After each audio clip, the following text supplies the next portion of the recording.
ये आकाशवाणी है।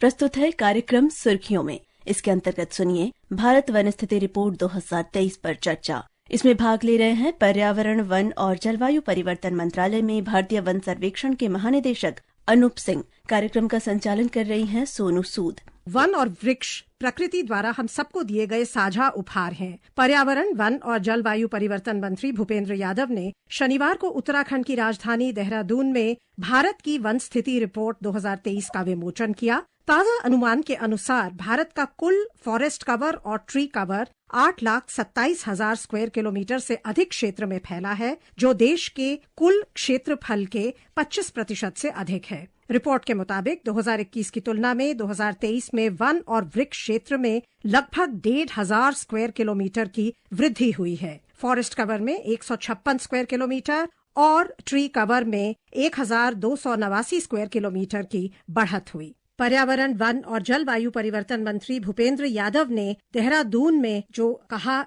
आइए सुनते हैं। रिपोर्ट का जो सबसे पॉजिटिव एस्पेक्ट है कि हमने जो पेरिस एग्रीमेंट में कहा था, विशेष रूप से हमने कहा था India has committed to create an additional carbon sink of 2.5 to 3 billion tons of CO2 equivalent through additional forest and tree cover by 2030। CO2 equivalent की जो बेसलाइन 2005 में हमारी 28.14 बिलियन टन थी, आज वो इंक्रीज होकर के 2.29 बिलियन टन हो गई है। और एक लक्ष्य के हिसाब से अगर यही ट्रेंड रहता है तो 2030 में हमारा जो अचीवमेंट है 31.71, ये हम लोग अपने लक्ष्य को प्राप्त करेंगे। ये हमारा सौभाग्य है कि इस रिपोर्ट को तैयार करने वाली संस्था फॉरेस्ट सर्वे ऑफ इंडिया के डायरेक्टर जनरल श्री अनूप सिंह हमारे साथ हैं। हमें और जानकारी देने के लिए इस रिपोर्ट की बारीकियों पे बहुत बहुत धन्यवाद आपका शामिल होने के लिए Anup ji. Thank you very much. Anup ji, आपसे जानना चाहेंगे, ये रिपोर्ट जो जारी हुई है, India state of forest report, इसके जो प्रमुख एलिमेंट्स हैं वो क्या है? फॉरेस्ट इकोसिस्टम को लेकर कौन से ऐसे प्रमुख एस्पेक्ट्स हैं जिनको ये उजागर करती है और इसका ऑब्जेक्टिव क्या है इस रिपोर्ट का? जैसा कि नाम बताता है, India state of forest report या भारत वन स्थिति रिपोर्ट, तो दोनों तरह से मतलब ये फॉरेस्ट की कंडीशन जो है, किस स्थिति में हमारे भारतवर्ष में वन, उसके बारे में ये सारी परिस्थितियों को उजागर करता है। एक तरह से कह सकते हैं कि ये आईना है वन का, कि इसमें हमको साफ दिखाई पड़ता है कि हमारे वनों की परिस्थिति क्या है। हर देश के लिए जरूरी होता है कि हम जब भी विकास की ओर चले तो हम पर्यावरण का हाथ ना छोड़े। पर्यावरण और विकास साथ साथ, एक हाथ में पर्यावरण एक हाथ में विकास साथ लेके चलते हैं, दोनों हैंड इन हैंड आगे बढ़ रहा है। तो ये रिपोर्ट जो ये बता रही है कि हमारी पॉलिसीज कैसे काम कर रही हैं और यदि हम सही दिशा में पर्यावरण को लेके जा रहे हैं कि नहीं जा रहे हैं। तो हालांकि विकास की आवश्यकता है और विकास के साथ हमें रहना है। देश का विकास हो रहा है, जो कि बहुत ही खुशी की बात है। साथ साथ वनों का भी विकास हो रहा है, इससे ज्यादा हर्षोल्लास की बात कोई हो नहीं सकती। ये जो रिपोर्ट है, ये एक प्राइमरी इंफॉर्मेशन सोर्स है। सारे government department, state government, central government, forestry professionals, media, academia, international organisations, even आम आदमी, NGOs, स्टूडेंट्स, सब लोग इस रिपोर्ट को रेफर करते हैं। उस रिपोर्ट से उनको जानकारी मिलती है कहाँ पे हम सही हैं और कहाँ हम गलत हैं, क्या काम हम और बेहतर कर सकते हैं। तो ये एक बहुत मेजर रिपोर्ट है कंट्री की, बहुत इंतजार किया जाता है इस रिपोर्ट का। और जो फॉरेस्ट कवरेज और ट्री कवरेज इसमें इसका आंकलन किया जाता है, बता सकते हैं कि ब्रॉडली कैसे किया जाता है? क्या मेथोडोलॉजी है? किस तरह की टेक्नोलॉजी यूज की जाती है इतने विशाल प्रोजेक्ट के लिए, इतने बड़े देश में इस तरह का आकलन करने के लिए? देखिए, आमतौर पे यदि हम किसी इलाके में रहते हैं और किसी सड़क से गुजरते हैं तो हम आसपास के वनों को देखते हैं, उससे हम अपना एक व्यू पॉइंट बनाते हैं, एक परसेप्शन बनाते हैं कि हमारा इस एरिया का वन कैसा है, या वन घट रहे हैं, बढ़ रहे हैं, खराब हो रहे हैं। लेकिन ये जो हम काम कर रहे हैं, ये परसेप्शन नहीं है, ये पूर्णतया एक साइंटिफिक तकनीक इस्तेमाल करके ये काम किया जाता है। पूरे भारत देश की फॉरेस्ट कवर मैपिंग करी जाती है, जिसमें कि नेशनल रिमोट सेंसिंग सेंटर से हम लिस्ट्री एक सेंसर है, उसकी इंडियन रिमोट सेंसिंग सैटेलाइट है, हमारे भारतवर्ष का स्वयं का सैटेलाइट है, तो जिससे कि हम सैटेलाइट इमेजेस लेते हैं और national remote sensing centre satellite image लेने के बाद उस पर हम लोग कार्य करते हैं, जो उसको सुधारना होता है वगैरह। उसके अलावा उसका पूरा इंटरप्रिटेशन होता है। तो वो एक साइंटिफिक प्रोसेस है जो कि हमारे यहाँ करीब 80 लोग जो हैं जो कि इस इंटरप्रिटेशन कार्य पे काम कर रहे हैं। और इंटरप्रिटेशन करने के बाद हम लोग पूरे देश में घूमते हैं, तो करीब 8,500 पॉइंट हम लोगों ने इस बार कवर किए थे, मात्र अपने फॉरेस्ट कवर मैपिंग को जो हम इंटरप्रेट कर रहे हैं और कह रहे हैं कि यहाँ पे घना जंगल है या अत्यंत घना जंगल है या ओपन फॉरेस्ट है या जंगल नहीं है, तो सारी इंटरप्रिटेशंस को, या मैंग्रोव है, तो सारे इंटरप्रिटेशंस हमारे सही है नहीं, इसको चेक करने के लिए और अपने इंटरप्रिटेशन को सुधारने के लिए जो है हम पूरे देश में घूमते हैं। और उसके अलावा हमने 2016 से 2022 के बीच में तकरीबन 90,000 पॉइंट डाले हैं पूरे कंट्री में। पॉइंट का मतलब होता है ये प्लॉट्स डाले जाते हैं और इन प्लॉट्स में जाकर के फॉरेस्ट में और ट्रीज आउटसाइड फॉरेस्ट में, वन एरिया के अंदर या वन के बाहर भी इन बिंदुओं पे जाकर के हम देखते हैं कि यहाँ पे किस तरह का जंगल है या किस तरह के पेड़ हैं। तो इन पेड़ों की नपाई जुखाई होती है, इनका डायमीटर नापा जाता है, इनका घन मीटर देखा जाता है और उसके हिसाब से उसके बाद फिर हम निकालते हैं कि कितना ग्रोइंग स्टॉक है। और ये ग्रोइंग स्टॉक मतलब ये भारत के वनों के अंदर कितना है और वनों के बाहर कितना है, इसका भी आकलन होता है। तो हमारी एग्रो फॉरेस्ट्री की पॉलिसी आई थी, तो एग्रो फॉरेस्ट्री की नेशनल पॉलिसी के अलावा स्टेट गवर्नमेंट्स ने भी अपनी बहुत सी एग्रो फॉरेस्ट्री को बढ़ोतरी देने के लिए स्कीम चला रखी हैं। बहुत हमारे देश में बदलाव हुए हैं, जिसमें हम लोगों ने जैसे national transit pass system start किया है, जिससे कि कोई भी अगर वन उत्पाद हो तो उसको हर स्टेट में अलग अलग परमिट लेने की आवश्यकता ना पड़े, एक बार परमिट लिया जाए तो आखिरी तक परमिट जाए। उसके अलावा बहुत सी स्पीशीज को हम लोगों ने एग्जेम्प्ट किया है परमिट सिस्टम से, जिससे कि कोई भी किसान अगर इन पेड़ों को लगाता है तो उसको काटते वक्त जो है बहुत ज्यादा सरकारी कार्यवाहियों के बीच में ना पड़ना पड़े। उसमें उलझ करके कई बार लोग पेड़ लगाने में झिझकते हैं, संभलते हैं, डरते हैं, तो उन सारी चीजों को आसान करने का बहुत प्रयास किया गया है। उसी का नतीजा हमें दिख रहा है कि हमारी एग्रो फॉरेस्ट्री में बहुत ग्रोथ हुई है और ट्रीज आउटसाइड फॉरेस्ट में भी काफी ग्रोथ हुई है। अगर हम देखें तो 25.17% फॉरेस्ट एंड ट्री कवर बताया गया है रिपोर्ट में, और ये 2021 के मुकाबले 1445 स्क्वायर किलोमीटर की बढ़त है। सो आप हमें बता सकते हैं कि ये जो बढ़ता फॉरेस्ट और ट्री कवर है, इसके क्या बेनिफिट्स होते हैं हमारे देश को, पूरे इकोनॉमी को?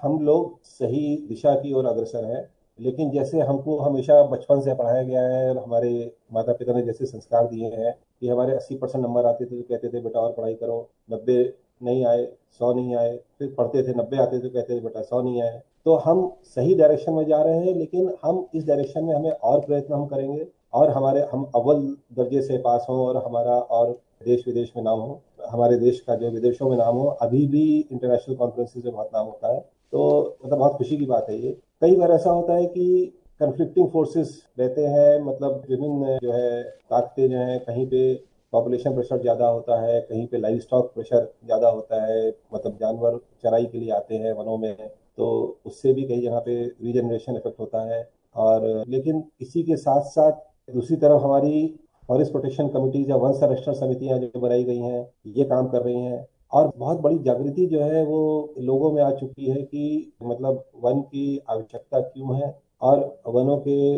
नुकसान से या वनों की कटाई से उनको क्या क्या नुकसान होता है। मतलब कहीं पे सूखा पड़ जाता है, कहीं पे जो टॉप साइल आता था वो ज्यादा आ जाता है, बाढ़ की वजह से उनके खेत डूब जाते हैं। तो सबको फॉरेस्ट की इंपॉर्टेंस धीमे धीमे मालूम चल रही है। और ट्रेडिशनली हम लोग वनों से तरह तरह की दवाइयों को लेते रहे हैं, चाहे आप वन हल्दी की बात कर लें, चाहे आप जो भी वन से लेते हैं, तो अब तो काफी चीजों कल्टीवेशन भी शुरू हो गया है। तो वनों की इम्पोर्टेंस तो बढ़ती ही जा रही है। उसके अलावा बहुत सी ऐसी चीजें हैं जो कि वन के बाहर होती हैं, लेकिन उनका इम्पैक्ट जो है सीधे वनों के ऊपर पड़ता है। जैसे कि उज्ज्वला स्कीम आई, उज्ज्वला स्कीम में जब गैस लोगों को मिलनी शुरू हो गई तो अपने आप जो है फ्यूल वुड के लिए, मतलब जलथन के लिए लकड़ी जो काटी जाती थी जलाने के लिए, वो सब जो है कटनी बहुत कम हो गई या नहीं के बराबर हो गई। तो सारी चीजें मतलब फर्क पड़ रही है। और कोविड आया था, तो कोविड के बाद एक बहुत बड़ी लोगों ने रियलाइज करी कि हमें भी जिंदा रहने के लिए ऑक्सीजन चाहिए, और ऑक्सीजन कंसंट्रेट तो कर सकता है ऑक्सीजन,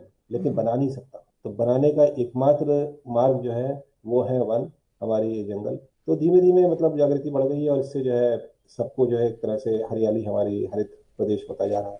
पूरे भारत में मध्य प्रदेश वह राज्य है जहां फॉरेस्ट कवर सबसे अधिक रहा और फॉरेस्ट और ट्री कवर में भी एमपी सबसे ऊपर रहा। आइए सुनते हैं एक रिपोर्ट हमारे मध्य प्रदेश कॉरेस्पॉन्डेंट संजीव शर्मा की, जो हमें बता रहे हैं कि मध्य प्रदेश ने ये उपलब्धि कैसे हासिल की। मध्य प्रदेश में आज से ही नहीं, सालों से सरकार पौधारोपण और वन संरक्षण पर खास ध्यान दे रही है। यह बात हाल ही में आई इस रिपोर्ट से भी साबित हुई है और मध्य प्रदेश ने एक बार फिर देश में सर्वाधिक वन और वृक्ष आवरण वाले राज्य का स्थान बरकरार रखा है। राज्य का कुल वन और वृक्ष आवरण 85,724 वर्ग किलोमीटर है, जो देश में सबसे अधिक है। इसके साथ ही वन आवरण क्षेत्र 77,073 वर्ग किलोमीटर के आसपास पहुंच गया है। चूंकि मध्य प्रदेश हम सब जानते हैं आदिवासी बहुल है, इसलिए सरकार ने वन संरक्षण के लिए प्रदेश में पेशा नियम के अंतर्गत 11,198 वन संसाधन योजना एवं नियंत्रण वन समितियों का गठन किया है। वहीं 1,742 लघु वनोपज आधारित माइक्रो प्लान भी तैयार किए गए हैं। मध्य प्रदेश सरकार कृषक समृद्धि योजना भी चला रही है, जिसमें 5,000 पौधे तक निःशुल्क दिए जाते हैं किसानों को और प्रति जीवित पौधे पर 2 वर्षों में 25 रुपए का अनुदान भी मिलता है। मैनग्रोव्स और बैम्बू एरियाज में भी बढ़त हुई है, ये भी बहुत इम्पोर्टेंट है। बैम्बू को हम लोग पुअर मैन्स टिम्बर भी कहते थे और पेपर मिल्स में मतलब काफी इसका उपयोग होता था। अब थोड़ा कम हो गया है, लेकिन अब तो बैम्बू के इतने उत्पाद निकल आए हैं कि रोज हमको चौंकाने वाली खबर मिलती है। अभी तक तो हमने टूथ ब्रशेस देखे थे, कंघियां देखी थी बैम्बू की बनी हुई और तरह तरह के मतलब बालों में लगाने वाले उस तरह के या पर्सेस वगैरह देखे थे। अब मुझे कल ज्ञात हुआ कि बैम्बू का क्लॉथ भी बन रहा है। अब बैम्बू कपड़े से बहुत ही गर्मियों में पहनने के लिए खासतौर से बड़े ही आराम देने लायक कपड़े मिल रहे हैं। बैम्बू की एक और सबसे बड़ी बात है कि बैम्बू बहुत फास्ट ग्रोइंग होता है, तो फास्ट ग्रोइंग होता है और बैम्बू के इकोलॉजी के लिए भी बहुत फायदे हैं, क्योंकि आप वहाँ पे देखिए तो बैम्बू के जहाँ लीव्स गिरी रहती है वहाँ पे आपको बहुत से मतलब चिड़ियों के, वन मुर्गियों के, इवन सांप के जो है आपको अंडे घोंसले मिलेंगे। तो बैम्बू के बहुत इस्तेमाल है और कमर्शियल वैल्यू भी बैम्बू की बहुत ज्यादा है। लेकिन सीधे देखा जाए तो डायरेक्ट हम ये कहना चाहेंगे कि 2.5 बिलियन लोग जो है वो बैम्बू के ऊपर डिपेंडेंट हैं और भारत देश में करीब 20 लाख लोग हैं जो कि बैम्बू के आर्टिजन्स हैं और बैम्बू के ऊपर सीधे बैम्बू बास्केट वगैरह वगैरह से। हालांकि बैम्बू का प्रोडक्शन अच्छा है और बैम्बू बढ़ रहा है, लेकिन बैम्बू का यूटिलाइजेशन हम और बढ़ाना चाहेंगे अपने रोजमर्रा के कामों में। अनूप जी, एक और जो पेरिस एग्रीमेंट थी क्लाइमेट चेंज पर, उसमें हमारा जो नेशनली डिटरमिन्ड कंट्रीब्यूशन थी उसमें एडिशनल कार्बन सिंक का टारगेट रखा गया था 2.5 से 3 बिलियन टन 2030 तक, और अभी 2024 में हम ऑलरेडी 2.29 बिलियन टन अचीव कर चुके हैं। और कार्बन स्टॉक का भी इस रिपोर्ट में बताया गया है कि 81.5 मिलियन टन का इजाफा हुआ है। तो ये बता सकते हैं थोड़ा सरल शब्दों में इन आंकड़ों का क्या सिग्निफिकेंस है? हमारा देश उन चंद देशों में है जिनमें कि वनों में बढ़ोतरी हो रही है। वनों में जो पेड़ हैं ये ऐसे सेवक हैं जो हमसे कोई सेवा नहीं मांगते, लेकिन हमारी हमेशा सेवा करने को तैयार। तो ये जितना भी कार्बन डाइऑक्साइड हमारे गाड़ियों से या पावर प्लांट से या एयर कंडीशनिंग यूनिट से जहां जहां पे भी फॉसिल फ्यूल्स खर्च हो रहे हैं, लकड़ी जलाई जा रही है, वुड स्टॉक जलाया जा रहा है, जहां जहां पे कार्बन डाइऑक्साइड रिलीज हो रही है उसको इंडस्ट्री से रिलीज हो रही है, तो उसको सीक्वेस्टर करने का मतलब उसको पकड़ने का काम जो है हमारे वन कर रहे हैं। और इसमें क्योंकि हमारे यहाँ वनों की बढ़ोतरी हुई है, सारे वन विभागों ने बहुत अच्छा काम किया है।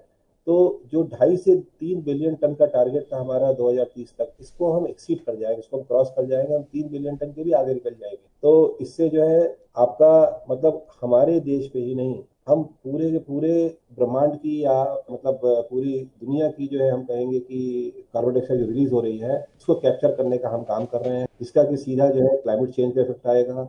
एक और एस्पेक्ट जिन पर मंत्री जी ने बात कही, उन्होंने कहा कि रियल टाइम फायर अलर्ट्स और फॉरेस्ट फायर सर्विसेज जो आपने प्रोवाइड की हैं एफएसआई ने एडवांस टेक्नोलॉजी यूज करके, वो बहुत सराहनीय है। सो फॉरेस्ट को प्रिजर्व करने के लिए ये भी एक बहुत इंपॉर्टेंट एस्पेक्ट है।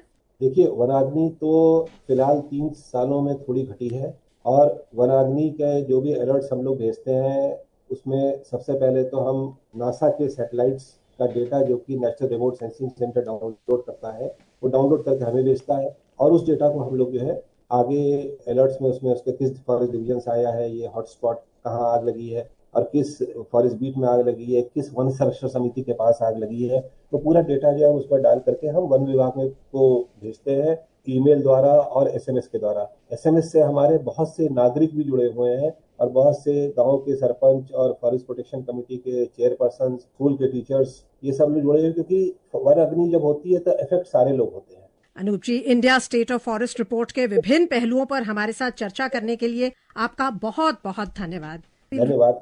अभी आप सुन रहे थे भारत वन स्थिति रिपोर्ट 2023 पर चर्चा। इसमें भाग ले रहे थे पर्यावरण, वन और जलवायु परिवर्तन मंत्रालय में भारतीय वन सर्वेक्षण के महानिदेशक अनूप सिंह। कार्यक्रम का संचालन कर रही थी सोनू सूद। ये कार्यक्रम आकाशवाणी के समाचार सेवा प्रभाग द्वारा प्रस्तुत किया गया।